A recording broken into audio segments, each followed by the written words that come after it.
उस रात मैं मेट्रो में अकेला नहीं था, लेकिन जो मेरे साथ था वो इंसान नहीं था। रात के करीब 11:45 बजे मैं दिल्ली मेट्रो के प्लेटफॉर्म नंबर 2 पर खड़ा था। ठंडी हवा चल रही थी, लेकिन अजीब बात यह थी कि प्लेटफॉर्म पर लोगों की भीड़ होने के बावजूद मुझे एक अजीब सा सन्नाटा महसूस हो रहा था, जैसे कुछ गड़बड़ है।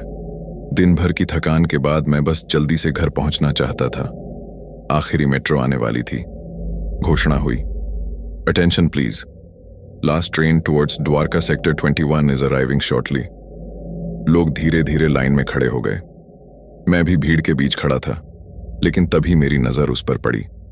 वो लड़की, वो प्लेटफॉर्म के एक कोने में खड़ी थी। सफेद सूट, खुले लंबे बाल और उसका चेहरा पूरी तरह नीचे झुका हुआ। पहले तो मुझे लगा कोई सामान्य लड़की होगी, लेकिन फिर मैंने नोटिस किया वो हिल भी नहीं रही थी।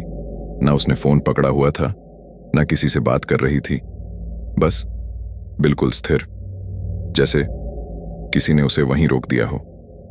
मेट्रो आ गई, दरवाजे खुले, लोग अंदर घुसने लगे। मैं भी अंदर चला गया, लेकिन जाने क्यों मेरी नजर बार बार उसी लड़की पर जा रही थी। और तभी वो भी मेट्रो में चढ़ गई। मैंने राहत की सांस ली। ठीक है, बस एक अजीब लड़की है, कुछ नहीं। मैं एक सीट पर बैठ गया। कोच में लगभग 10-12 लोग थे।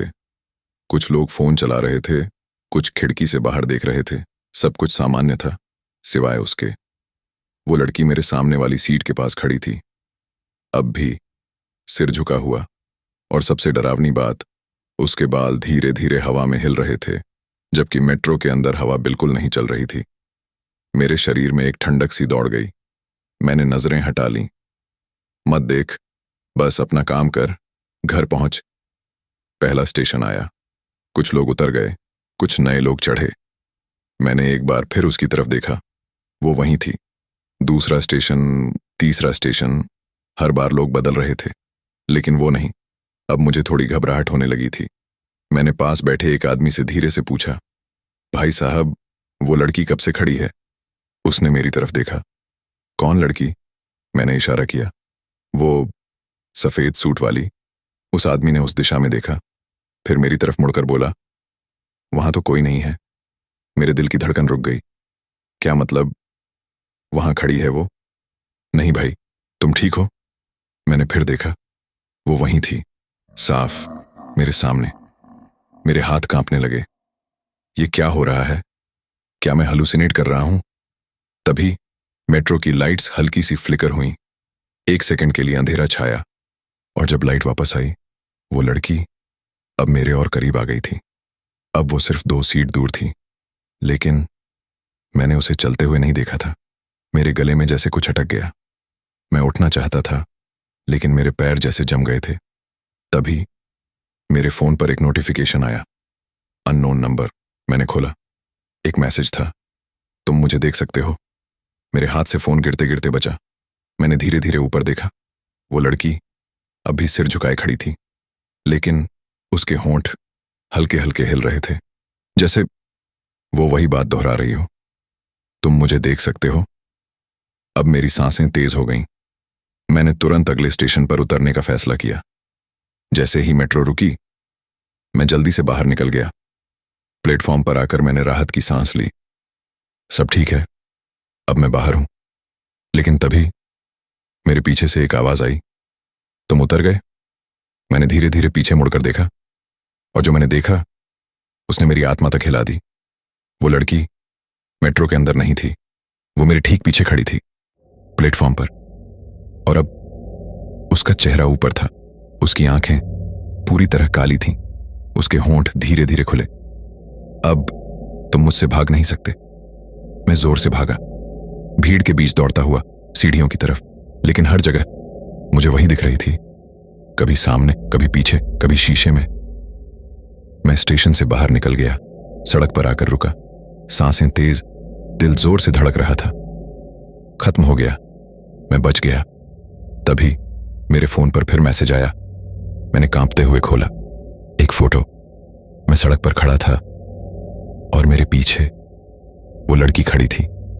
मैंने धीरे धीरे पीछे मुड़कर देखा, कोई नहीं, लेकिन मेरे कान के पास एक ठंडी सांस महसूस हुई। मैं अब तुम्हारे साथ हूं। उस रात के बाद मैंने मेट्रो लेना बंद कर दिया, लेकिन कहानी यहीं खत्म नहीं होती, क्योंकि अब वो लड़की हर जगह मेरे साथ जाती है। आईने में, फोन की स्क्रीन में, अंधेरे में, और हर रात ठीक 11:45 बजे मुझे एक मैसेज आता है, चलो आज फिर मेट्रो चलते हैं। धीरे धीरे फुसफुसाहट की आवाज, इस बार तुम उतर नहीं पाओगे। उस रात के बाद मैं कभी पहले जैसा नहीं रहा। हर रात ठीक 11:45 बजे मेरा फोन अपने आप जल उठता था। कोई रिंगटोन नहीं, कोई वाइब्रेशन नहीं, बस स्क्रीन अपने आप ऑन हो जाती और उस पर एक ही मैसेज, चलो मेट्रो चलते हैं। पहले दिन मैंने नजरअंदाज किया, दूसरे दिन फोन स्विच ऑफ कर दिया, तीसरे दिन सिम निकाल दी, लेकिन मैसेज आना बंद नहीं हुआ। अब वो सिर्फ फोन तक सीमित नहीं था।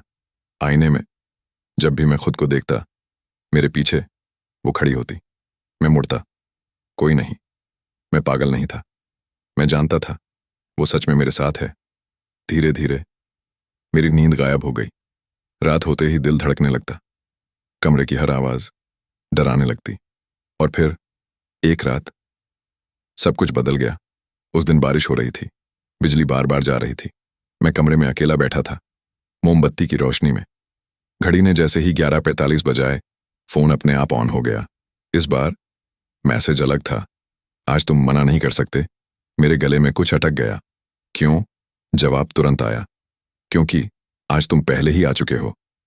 मेरे हाथ कांपने लगे। मैं कहीं नहीं गया।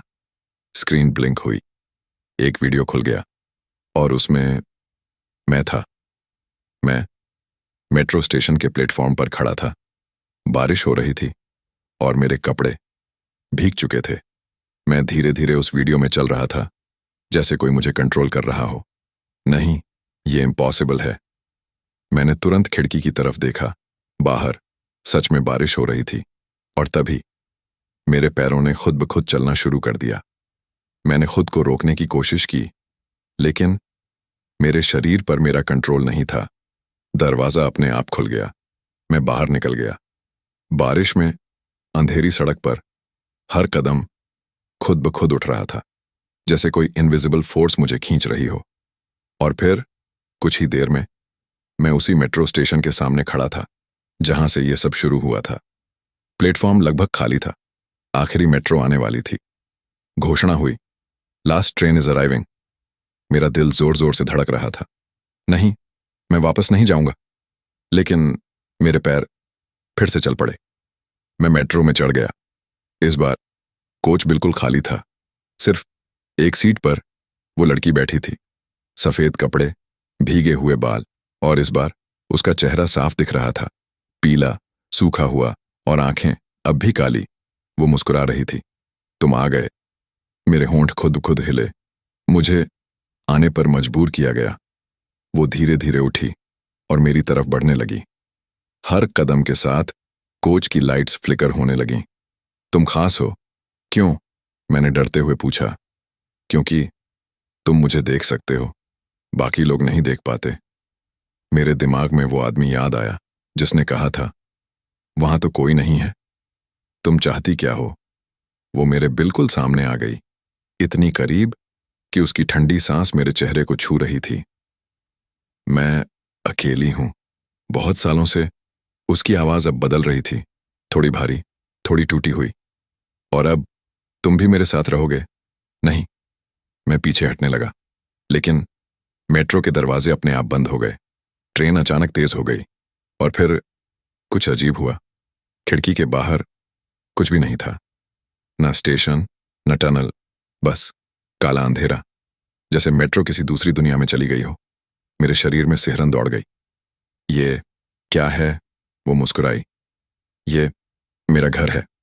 अचानक कोच के अंदर लोग दिखने लगे, लेकिन वो सब इंसान नहीं थे। उनके चेहरे टूटे हुए, आंखें खाली, कुछ के शरीर आधे थे, कुछ के सिर नहीं थे, और सब मुझे ही देख रहे थे। ये सब मेरे जैसे हैं, जो मेट्रो से कभी उतर नहीं पाए। मेरे पैरों तले जमीन खिसक गई। तुम सबको मारती हो? वो हंसी।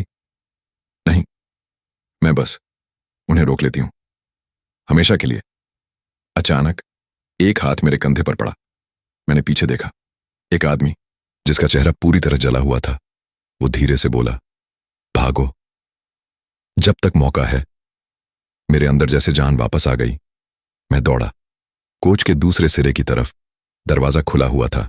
मैं बिना सोचे कूद गया और अचानक मैं फिर से उसी स्टेशन पर था। सांसें तेज, शरीर कांप रहा था। मैंने पीछे देखा। मेट्रो जा चुकी थी।